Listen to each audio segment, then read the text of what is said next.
Hi friends, நம்ம இன்னைக்கு அழகு பயிற்சி 8ல் 10வது கணக்கு 11வது கணக்கு பார்க்க போகிறோம். வீடியோவை ஸ்கிப் பண்ணாமல் பாருங்கள். அப்போ தான் நான் சொல்லித்தரது உங்களுக்கு தெளிவாக புரியும். இப்போ பார்க்கலாமா? 10வது கணக்கு. ஒரு பையில் 5 வெள்ளை மற்றும் சில கருப்பு பந்துகள் உள்ளன.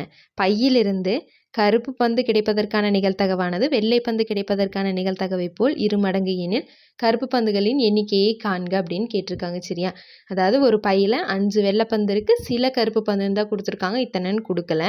அதிலிருந்து கருப்பு பந்து கிடைப்பதற்கான நிகழ்தகவு வெள்ளை பந்து கிடைப்பதற்கான நிகழ்தகவை போல 2 மடங்கு அப்படின்னு கொடுத்துருக்காங்க. அப்போ கருப்பு பந்துகளின் எண்ணிக்கை எவ்வளோன்னு கேட்டிருக்காங்க. இப்போ பாருங்கள், வெள்ளை பந்துகளின் எண்ணிக்கையை நான் N ஆஃப் W ஒயிட், அதனால Wன்னு எடுத்துட்டேன். N ஆஃப் W எவ்வளோ வெள்ளை பந்துகள்? 5. அடுத்து கருப்பு பந்துகளின் எண்ணிக்கை நம்மளுக்கு தெரியாது, அவங்க கொடுக்கல, அதை தான் கண்டுபிடிக்க சொல்கிறாங்க. கருப்பு பந்துகள்ங்கிறனால பிளாக், அப்போ N ஆஃப் Bன்னு எடுத்துட்டேன். அது தெரியாது, எக்ஸ்ன்னு வச்சுக்கலாம். இப்போ மொத்த பந்துகளின் எண்ணிக்கை N ஆஃப் Sனா என்ன பண்ணுவோம்? கொடுத்துருக்கிறதெல்லாம் கூட்டுவோமா? வெள்ளை பந்து கொடுத்துருக்காங்க, கருப்பு பந்து கொடுத்துருக்காங்க, அப்போ ரெண்டையும் கூட்டணும் அப்படின்னா 5 + Xன்னு வருமா? இதுதான் N ஆஃப் S. சரி, இப்போ கொடுத்துருக்கிறத எழுதிட்டோம். அடுத்து என்ன கொடுத்துருக்காங்கன்னு பாருங்கள். பையிலிருந்து கருப்பு பந்து கிடைப்பதற்கான நிகழ்தகவானது வெள்ளை பந்து கிடைப்பதற்கான நிகழ்தகவை போல 2 மடங்கு. இப்போ இதை நான் எழுதுகிற பாருங்க. கருப்பு பந்து கிடைப்பதற்கான நிகழ்தகவு P of B, black ball தானே, அப்போ P ஆஃப் Bன்னு எடுத்துக்கலாம். அது வெள்ளை பந்து கிடைப்பதற்கான நிகழ்தகவை போல 2 மடங்குன்னா 2 பெருக்கல் வெள்ளை பந்தோட நிகழ்தகவு போடலாமா? P of white W. சரியா? இப்போ பாருங்க, இதை வச்சுட்டு இப்போ P ஆஃப் Bனா ஃபார்முலா என்ன நம்ம போடுவோம்? N of B by N of Sன்னு போடுவோமா? ஈக்குவல் டு 2 இன்ட்டு இதுக்குமே P ஆஃப் Wனா N of W by N of S. இப்போ பாருங்க, N ஆஃப் Bங்கிறது நம்ம என்ன நீங்கள் எடுத்துக்கிட்டோம்? Xன்னு எடுத்துக்கிட்டோம். அப்போ X பை N ஆஃப் Sங்கிறது 5 + X ஈக்குவல் டு 2 இன்ட்டு இங்கே N ஆஃப் Wங்கிறது 5 பை N ஆஃப் Sங்கிறது அதே தான் 5 + X. இப்போ பாருங்கள், இந்த 2 சைடும் ஒரே மாதிரி இருக்குது, இதை கேன்சல் பண்ணிடலாம். இப்போ பேலன்ஸ் இருக்கிறது இங்கே X ஈக்குவல் டு 2 இன்ட்டு 5ன்னு இருக்கா? இப்போ X ஈக்குவல் டு 2 5 10, அவ்வளோதான். அப்போ X நம்ம என்னென்னு எடுத்துக்கிட்டோம்? கருப்பு பந்துகளின் எண்ணிக்கை, அதாவது N ஆஃப் B எவ்வளோன்னு வந்திருக்கு? 10. அடுத்து 11வது கணக்கு பாருங்கள். ஒரு மாணவன் இறுதித் தேர்வில் ஆங்கிலம் மற்றும் தமிழில் தேர்ச்சி பெறுவதற்கான நிகழ்தகவு 0.5, ஒன்றிலும் தேர்ச்சி அடையாமல் இருப்பதற்கான நிகழ்தகவு 0.1, ஆங்கில தேர்வில் தேர்ச்சி அடைவதற்கான நிகழ்தகவு 0.75 எனில் தமிழ் தேர்வில் தேர்ச்சி பெறுவதற்கான நிகழ்தகவு என்னன்னு கேட்டிருக்காங்க. முதல்ல தீர்வில் பாருங்கள், நான் கொடுத்துருக்கிறதெல்லாம் எடுத்து எழுதியிருக்கேன். அதாவது ஆங்கிலம் மற்றும் தமிழில் தேர்ச்சி பெறுவதற்கான நிகழ்தகவு, இங்கே மற்றும்னு இருக்கிறனால ஆங்கிலம் நான் இங்கிலீஷ் ஈன்னு எடுத்துட்டேன், அடுத்து தமிழ் டீன்னு எடுத்துக்கலாமா?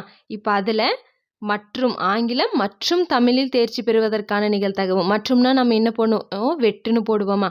அதே அல்லதுன்னா சேர்ப்புன்னு போடுவோம். அப்போ மற்றும், அதனால் ஈ வெட்டு டி இது நிகழ்தகவு. அப்போ P ஆஃப் E வெட்டு டி. சரியா? P ஆஃப் E வெட்டு டி ஈக்குவல் டு 0.5ன்னு கொடுத்துருக்காங்க. அடுத்து பாருங்கள், ஆங்கில தேர்வில் தேர்ச்சி அடைவதற்கான நிகழ்தகவு 0.75ன்னு கொடுத்துருக்காங்க. இப்போ ஆங்கில தேர்வுங்கிறனால நான் P ஆஃப் Eன்னு எடுத்துக்கிட்டேன். அடுத்து பாருங்கள், தமிழ் தேர்வில் தேர்ச்சி அடைவதற்கான நிகழ்தகவை நான் P ஆஃப் Tன்னு எடுத்துக்கிட்டேன். அது அவங்க கொடுக்கல, அதைத்தான் நம்ம கண்டுபிடிக்கணும். அடுத்து ஒன்றிலும் தேர்ச்சி அடையாமல் இருப்பதற்கான நிகழ்தகவு, ரெண்டுலேயுமே தேர்ச்சி அடையக்கூடாது அப்படின்னா, தேர்ச்சி அடையணும்னா P ஆஃப் Eன்னு எடுத்தோம், அப்போ தேர்ச்சி அடையக்கூடாதுன்னா P ஆஃப் E பார்னு எடுக்கலாமா? அப்போ ரெண்டுலேயுமே தேர்ச்சி அடையக்கூடாதுன்னா E பார் T பார்னு எடுக்கலாமா? அப்போது E பார் வெட்டு T பார் நான் எடுத்திருக்கேன். ஒன்றிலும் தேர்ச்சி அடையாமல் இருப்பதற்கான நிகழ்தகவு P ஆஃப் E பார் வெட்டு T பார் ஈக்குவல் டு 0.1ன்னு கொடுத்துருக்காங்க. சரியா? இப்போ இதில் பாருங்கள், இதுக்கு பதிலாக நம்மளுக்கு ஃபார்முலா தெரியுமா? என்னன்னு தெரியும்? P ஆஃப் E பார் வெட்டு T பாருக்கு ஃபார்முலா P ஆஃப் E சேர்ப்பு T த ஹோல் பார்னு போடலாமா? Equal to 0.1. பாருங்கள், இப்போ நம்மளுக்கு ஒரு ஃபார்முலா தெரியுமா? என்ன தெரியும்? P of A plus P of A bar equal to 1ங்கிறது நம்மளுக்கு தெரியும். இப்போ இதிலிருந்து இங்கே நம்மளுக்கு பாரில் தான் இருக்குது, அப்போ P ஆஃப் A பாருங்கிறத நம்ம இங்கே அப்படியே வச்சிட்டோம் அப்படின்னா, இது இந்த சைட் போச்சுன்னா இங்கே கூட்டல் இருக்கிறது இந்த சைட் போகும்போது கழித்தலில் போகுமா? இப்போ 1 மைனஸ் P ஆஃப் Aன்னு வருமா? இப்போ இந்த ஃபார்முலாவை நான் இங்கே யூஸ் பண்ணுறேன். P ஆஃப் ஏக்கு பதிலாக 1 மைனஸ் P ஆஃப் ஏன்னு எழுதணும். இப்போ P ஆஃப் E சேர்ப்பு Tக்கு பதிலாக 1 மைனஸ் P ஆஃப் இ சேர்ப்பு டீன்னு எழுதலாமா ஈக்குவல் டு 0.1. இப்போ பாருங்கள் பி ஆஃப் இ சேர்ப்பு டி இங்கே வந்து மைனஸில் இருக்குது, நம்மளுக்கு ப்ளஸில் தானே வேணும், ப்ளஸில் தான் நம்ம எப்போவுமே கண்டுபிடிப்போம். அப்போ ப்ளஸில் வேணும்னா இதை இந்த சைட் கொண்டு போயிட்டு நம்பரை இந்த சைட் கொண்டு வர பாருங்கள். இங்கே ஒன்றுங்கிறது அப்படியே இருக்குது, இந்த நம்பர் இங்கே வந்துச்சுன்னா -0.1ன்னு வரும். ஈக்குவல் டு இது இந்த சைட் போகும்போது இங்கே மைனஸில் இருக்கிறது ப்ளஸில் ஆயிரும். அப்போ பி ஆஃப் இ சேர்ப்பு டி.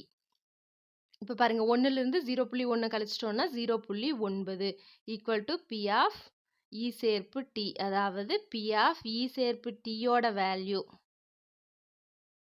0.9ன்னு நம்ம கண்டுபிடிச்சிட்டோம். சரியா, இது நம்மளுக்கு கிடைச்சிருக்கு. ஆனால் அவங்க என்ன கேட்குறாங்க, தமிழ் தேர்வில் தேர்ச்சி பெறுவதற்கான நிகழ்தகவு. அதை நம்ம என்னன்னு எடுத்துக்கிட்டோம், பி ஆஃப் டீன்னு எடுத்துக்கிட்டோமா.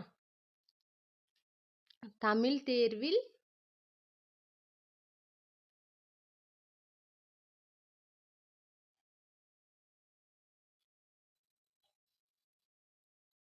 தேர்ச்சி பெறுவதற்கான நிகழ்தகவு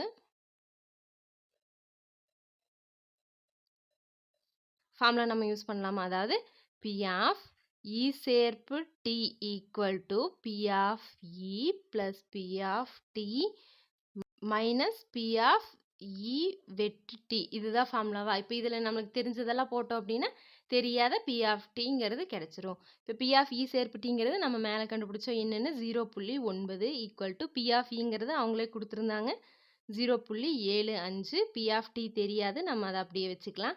இது மைனஸ் பி ஆஃப் இ வெட்டு டிங்கிறது கொடுத்துருக்காங்க என்ன 0.5. இப்போ பாருங்கள் நம்மளுக்கு வேணுங்கிறத மட்டும் ஒரு சைடு வச்சுட்டு இந்த பி ஆஃப் டிங்கிறது இங்கே வச்சுட்டு மற்றதெல்லாம் இந்த சைடு கொண்டு போனோம் அப்படின்னா P of D equal to இங்கே 0.9 இருக்குது. அடுத்து இது இங்கே வரும்போது கூட்டலில் இருக்குது, சமத்துக்கு இந்த சைடு வரும்போது கழித்தலில் வரும். கழித்தல் 0.75. இங்கே இது கழித்தலில் இருக்குது, சமத்துக்கு இந்த சைடு வரும்போது கூட்டலில் வரும். இப்போ பாருங்கள் ஃபஸ்ட்டு கூட்டுறதை கூட்டிக்கலாம். கூட்டணும் அப்படின்னா இந்த ரெண்டையுமே கூட்டினா 0.9ஐயும் 0.5ஐயும் கூட்டினா 1.4ன்னு வரும். மைனஸ் 0.75 கழிக்கணுமா equal to P of D. 1.4லிருந்து 0.75 போயிடுச்சுன்னா 0.65ன்னு வருமா.